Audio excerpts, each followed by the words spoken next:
Okay, so your civilian school friend has decided to take hockey, and she's got a 60% chance to getting into class. So the probability she gets hockey is 0.6. Always start with writing down your information. Okay, typically 7% of the hockey students get injured. If she can't get in, she's going to take bowling. Never has a wait list, has an injury rate of 2. So the probability that she gets injured, given, that's what that means, that she plays hockey, is 0.07. And the probability that she gets injured, given she does bowling, is 0.02.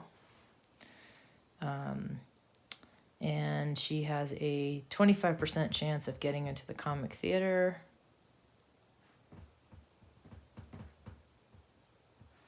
So, first of all, what's the probability she gets to take hockey but not theater?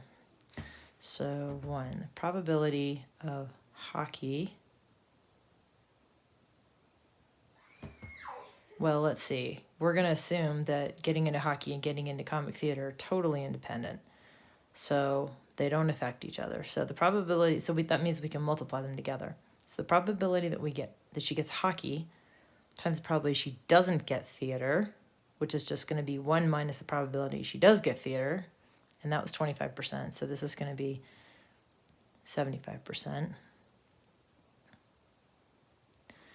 Is going to be probability of hockey is 0.6 times probability she doesn't get into theater, 0.75. Okay, that's just 1 minus that 0.25%. And that's how you get that one. Okay, the second one is what's the probability she gets injured in her PE class? Okay, so we're assuming she's either going to take bowling or hockey, and we want to know the probability she's going to get injured.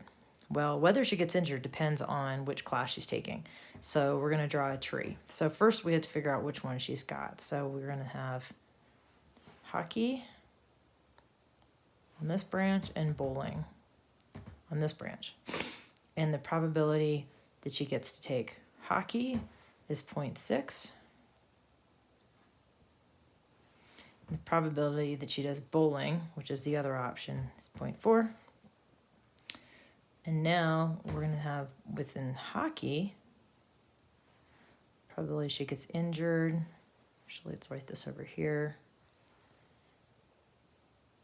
Not injured. Same thing with bowling. Injured. Not injured.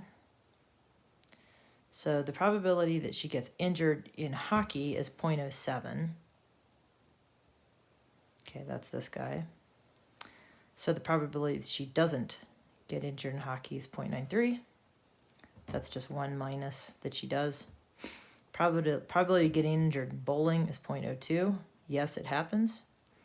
Probability she doesn't, 0.98. So now I like to draw little stops when I get to the end of a piece of a tree or branch. And now I can calculate the probabilities of each of these outcomes. So I can say the probability that she plays hockey and she gets injured is going to be 6.6 times 0.07. So what's that? 0.042. Okay, and then I have the probability that she plays hockey and doesn't get injured. Probability that she does bowling, gets injured, and that's 0.08. Is that right? I think so.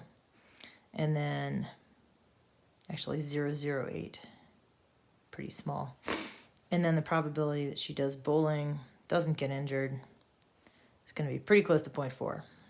Okay, so all of these end of the branches at the ends of or the leaves at the end of the tree here, these all have to add up to 1 to be a probability distribution. Okay, so now I only have to look at the cases that I'm interested in. And in this case, the question was the probability she gets injured. So I only care about this one and this one.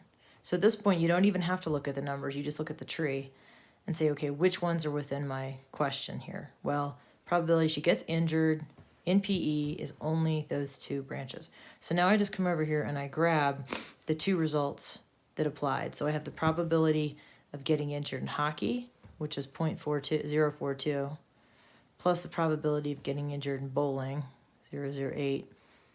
And I can add those up and get, she's got about a 0.05 or a 5% chance of getting injured in her PE class. And that's all you do.